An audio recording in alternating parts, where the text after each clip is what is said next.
Donald Trump is panicking as his unlawful war against Iran, it is beyond out of control at this point. While Donald Trump claims the United States has won the war and has totally decimated Iranian capabilities, and Trump said, I want all the businesses to know the Strait of Hormuz is safe. Let's use it. Go out there. We've saved the day. You've got the Strait of Hormuz all to yourself right now. We are seeing ship after ship being hit by Iran, and Donald Trump is creating a false sense of security, telling them to go, and they are being hit mercilessly right now by Iran. I mean, last night I learned that the UK Office of Maritime Trade Operations reported an Iranian attack on another container ship in the Persian Gulf in the United Arab Emirates. Earlier yesterday, remember, there were those 3 ships that were hit in the Strait of Hormuz, and then the Iranian Revolutionary Guard Corps Navy leader said, we warned you not to cross. And we said we were going to do it, and you didn't get our permission, so we're striking you down. The Strait of Hormuz is effectively shut down right now. It is shut down right now. The price of oil right now is surging. By the way, off the coast of Iraq, there were these ship-to-ship transfers taking place with a Malta-flagged Greek ship and a Marshall Island flagged U.S. ship that were doing this ship-to-ship transfer. Those were hit by an Iranian unmanned vessel. I mean, Iran is rolling out all this equipment right here. I mean, think about the devastation to the area as well, with the sheer amount of oil that was there, that's likely in the water right now. You have that taking place. But with all of this going down, though, late last night, Donald Trump gave this bizarre interview after that disastrous speech he gave in Kentucky. And in this interview, he was like, I want all the businesses to know you're great. You're doing well. Like, go use the Strait of Hormuz. Things are great right now. He said the Strait is in great shape. What do you mean the Strait is in great shape? The Strait couldn't be in worse shape. Here, play this clip. Treasury Department buy oil futures as a means to keep the oil prices down or bring the oil prices down? Well, we're going to be in very good shape. You see what's happening. They are pretty much at the end of the line. Doesn't mean we're going to end it immediately, but they've got no Navy, they've got no Air Force, they've got no anti-air traffic, anything. They have no systems of control. We're just riding free range over that country. And now we're going to look very strongly at the Straits. The Straits are in great shape. We've knocked out all of their boats. They have some missiles, but not very many. I think we're in very good shape. And then Donald Trump is asked, well, what have you heard? By the way, Peter Ducey of Fox asked this question. What have you heard about the bulletin that Iran may be plotting revenge in California with drones? And Trump's like, it's being investigated. You've got a lot of things happening. You have a lot of things happening? That's your answer? What's wrong with this guy? Here, play this clip. President Trump, what have you heard about this bulletin that some law enforcement put out about a possible Iran revenge plot in California, where there would be some kind of a boat offshore launching drones towards the... It's being investigated, but you have a lot of things happening. And all we can do is take them as they come. And the war itself is being prosecuted as well as anybody has ever seen. And this is other countries telling me too. Big countries, powerful countries. They said they've never seen anything like it.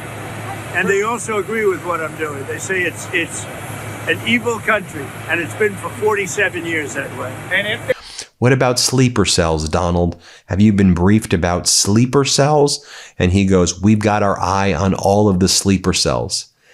You've got your eye on the sleeper cells? What does that even mean, you've got your eye? You're just going to let them just chill? What are you talking about?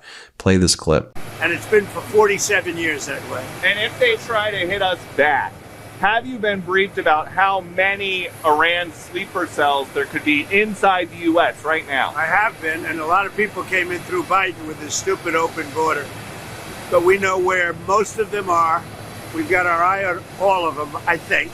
Is it dozens? They came in through the open border policies of Sleepy Joe Biden, one of the worst president in the history of our country. And we've got our eyes on all of them. But the war itself is being prosecuted at a level that nobody's seen before. It's pretty... Then to remind you, Donald Trump was in Kentucky earlier yesterday, where he was out there saying that we won the war and that the name Operation Epic Fury is a great name and we won the war and it's over and we're the greatest. Play this clip. Paducah. And as we take decisive action to stop the threat posed by the terrorist regime in Iran with Operation Epic Fury.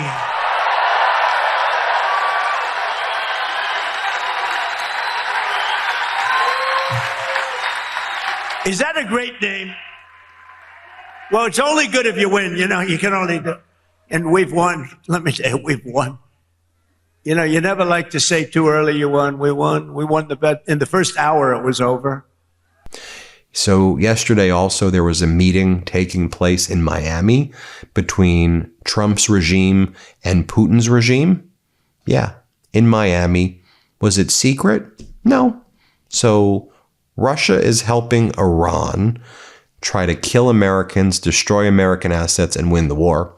Russia, through Putin, is out there saying publicly, we have, complete and utter support for Ayatollah Manjabi, the new, far more extreme Ayatollah, if that was even possible, and far more deadly one, even according to the Jerusalem Post, far more deadly than the old Ayatollah, right? Putin's praising the guy. And so what does Donald Trump do after all our intelligence shows that Russia is helping Iran in this war, which is not a shock. They're allies with each other, Russia, China, Iran. What do you think that is happening in Ukraine? Donald Trump, his regime hosts the Russians in Miami. Yet again, what do they meet in Miami every other week? And again, they're not hiding it. Steve Witkoff, the individual, the thing who botched the mediation, the whole Trump regime botched it. There was no good faith to begin with, and let's just say that, with Iran, where the Oman foreign minister had a deal in principle that was reached, that then that night the U.S. struck Iran because we believed Israel was going to strike first. Here's what Witkoff said. Today in Florida, the Russian delegation led by Special Envoy Dmitriev met with the U.S. delegation, including Special Envoy Witkoff, Kushner, and White House Senior Advisor Josh Greenbaum. Okay, to which Kirill Dmitriev, Russia's envoy to the U.S., says, thank you, Steve, Jared, and Josh, for a productive meeting. Wow, very productive meeting between the U.S. and the Russians. While Zelensky's trying to help the U.S. with anti-drone technology and help our allies, or perhaps we should call them at this point, our former allies in the Middle East. Zelensky has the technology because the Shahid drones from Iran and those ballistic missiles have been used because the alliance is Iran, Russia, China against Ukraine. And Zelensky realizes this is a second front of a world war, essentially, that's now been opened up in the Middle East because of Donald Trump, with Russia and China helping Iran against the U.S. and against U.S. and NATO interest in the Middle East. So can I help you, Donald? Well, maybe you could help my son Eric, who's doing a drone company, who would love some of that technology and would love that IP for his technology. Zelensky's like, what the hell is going on here? And then Donald Trump's holding meetings with the Russians to undermine Ukrainian sovereignty. Isn't it just so dang obvious what is going on here? By the way, more black smoke can still be seen from Bahrain's international airport strikes there. The port of Salal in Oman, their main petroleum facility, utterly destroyed by Iran. What about cyberattacks by Iran? Yep, they're doing that too right now. Iran expands its war with a major cyber attack against the U.S. company medical technology giant called Stryker. The logo of an Iranian-linked group appeared on devices of employees of Stryker. Yep, U.S. medical device maker Stryker was hit with a cyber attack from Iranian hacktivists who remotely wiped employee devices. Many employees have had their devices and data wiped and cannot access their accounts. Stryker makes surgical imaging equipment defibrillators. The hackers say they targeted Stryker in retaliation for U.S. bombings of the all-girls school in Iran. They say they have wiped more than 200,000 Stryker system servers and mobile devices and stole 50 terabytes of critical data, forcing Stryker offices in 79 countries to shut down. So we can expect that to expand as well right now. So what's the White House posting? Like, how are they dealing with this, right? Here are the countries that were hit on day 12 of the Iran war by the U.S. Oman, Kuwait, UAE, Saudi Arabia, Qatar, Bahrain, Iraq, Iran, Israel, Lebanon, and the Strait of Hormuz, right? This is a regional war. This is a massive, massive in scope right now, right? So what's Donald Trump posting? He's posting videos like this on the White House account. Strike, doing bowling videos where the pins are we won't stop making nuclear. The pins are Iran, I guess, and they say we won't stop making nuclear weapons, and like they think that this is supposed to be funny right here. I'll tell you what's not funny, that the Iranian military spokesperson says that we will make sure that oil is $200 per barrel. Not a single liter of oil will pass through the Strait of Hormuz if it benefits the United States and Israel. How about this? According to a release from the U.S. Department of Energy, as part of the multilateral effort to release 400 million barrels of oil to stabilize the market, Donald Trump authorized the Department of Energy to release 172 million barrels of oil from the U.S. Strategic Petroleum Reserve beginning next week. According to the release, it will take approximately 120 days to deliver. So how's that helping oil? Well, crude oil is surging to over $95 per barrel after that announcement right there. Because look, it's a 40% reduction in the current supply of crude oil held by the U.S. Strategic Petroleum Reserve. So it's basically cutting it in half. That's why oil's surging 8% or more after hours, pushing $5 diesel as more likely, and $4 a gallon gasoline, likely going to see that sooner. Out here in California, it's like already $6 or $7 or gasoline. As Gregory Brew, who covers this stuff, says, so the U.S. is releasing 172 million barrels from the strategic reserves.